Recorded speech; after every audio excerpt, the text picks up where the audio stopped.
ত্রয়োদশ জাতীয় সংসদ নির্বাচনে সংরক্ষিত নারী আসনের জন্য মনোনয়ন পাননি আলোচিত অনেক প্রার্থী। সোমবার দুপুরে নয়াপল্টনের দলের কেন্দ্রীয় কার্যালয়ে ৩৬ জনের চূড়ান্ত তালিকা ঘোষণা করেন দলের সিনিয়র যুগ্ম মহাসচিব রুহুল কবির রিজভী।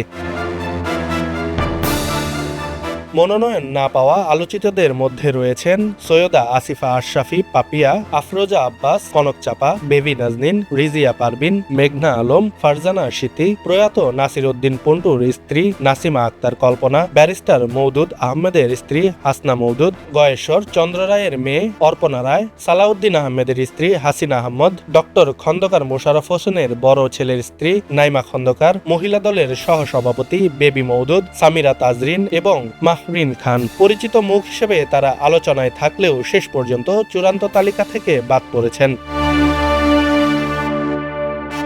দলীয় সূত্রে জানা গেছে, মনোনয়ন না পাওয়া এসব প্রার্থীকে ভিন্নভাবে মূল্যায়ন করা হতে পারে। এবার সংরক্ষিত নারী আসনের জন্য মোট ১,০২৫টি মনোনয়ন ফর্ম বিক্রি করা হয়েছে, যার মধ্যে ৯০০ জন প্রার্থী ফর্ম জমা দিয়েছেন। প্রতিটি ফর্মের মূল্য ছিল ২,০০০ টাকা এবং জমা দেওয়ার সময় প্রার্থীদের কাছ থেকে ৫০,০০০ টাকা জামানত নেওয়া হয়। আব্দুল্লাহ আল বাকি, খবরের কাগজ।